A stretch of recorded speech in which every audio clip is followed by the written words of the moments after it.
বিসমিল্লাহির রহমানির রহিম। আসসালামু আলাইকুম প্রিয় দেশবাসী, সবাই কেমন আছেন? অজোরে বৃষ্টি নামছে। এদিকে ভারতের মেঘালয় উপজেলার কাছ দিয়ে বাংলাদেশে বয়ে আসছে ঠেডে পানি, পানি আর পানি। এদিকে বাংলাদেশে কৃষকরা মাথায় হাত, তারা যে জমিগুলা চাষ করেছিল সব ডুবে চলে গেছে। সেই দেখেন বৃষ্টির কারণে সেচ আছে, প্রচুর ঢল, রাস্তাঘাট সব ভেঙে চুরে শেষ। আরো শত শত পুকুর, মাছগুলা সবগুলা চলে গেছে। ধান। পশ্চিমবঙ্গের তাণ্ডব চলছে, ভয়ানক বন্যা। এরই মাঝে 2 দফা গজলডোবা বাঁধ খুলে দিয়েছে, প্রায় 1,90,000 কিউসি পানি ছেড়ে দিয়েছে ভারত। বাংলাদেশের বন্যা পূর্বাভাস সতর্কতাকরণ কেন্দ্র থেকে বলা হয়েছে, এই বিপুল পরিমাণ পানি ছেড়ে দেওয়া বিষয়ে আগে থেকেই কিছুই জানায়নি ভারত। আজকাল এই ভারতের কারণে পানির পরিমাণে এতটুকু তীব্র, এতটুকু বাড়তেছে, পানি শুধু বাড়তেছে আর বাড়তেছে। মানুষের ধান বাড়ি ঘর সব চলে যাচ্ছে। এরকম পরিস্থিতি হচ্ছে যে সেটা বলার মতো না। কত অসহায় মানুষ না খেয়ে আছে, কত মানুষ মারা যাচ্ছে, শত শত মানুষ এই বন্যার কারণে, এই পানির কারণে বাড়ি ঘর ভেঙে সবাই মারা যাচ্ছে। এইটা আসলে খুব মর্মান্তিক একটা সময়।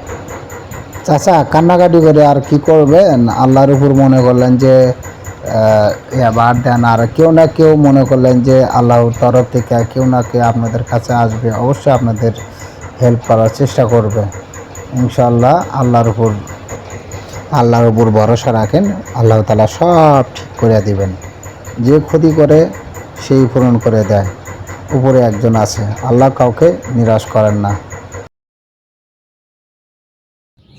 ধন্যবাদ সবাইকে। অল মাই ফ্রেন্ডস, চ্যানেলটি সাবস্ক্রাইব করবেন এবং এই ভিডিওটি বেশি বেশি শেয়ার করবেন, জানি দেশ বিদেশে সবার কাছে পৌঁছে যায়। মাথায় কেউ যদি প্রিয় দেশবাসী, যে সবার প্রতি সালাম, সবাইকে আমি জানাই। আমাদের এই এলাকাটা প্রায় 20 একর জমি, 20 একর জমি পানিতে ডুবে সব ফসল নষ্ট হয়ে গেছে, সব ফসল নষ্ট হয়ে গেছে।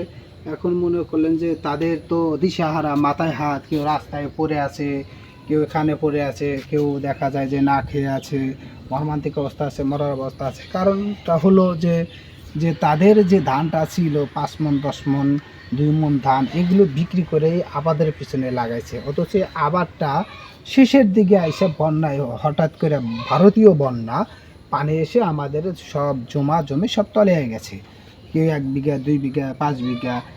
এখন তাদের তো আর যাওয়ার কোনো পথ নাই, এটাই তাদের সম্পদ ছিল। এই আবারটা কাটবে, তারা দেখা যায় যে তারা এই আবাদ দিয়ে কিছু কেনাকাটা করবে, মানে নেক্সট ফসল আবাদের জন্য করব এবং নিজেরাও চলবো। এখন আর কিচ্ছু নাই, তাদের আর কিচ্ছু রইল না।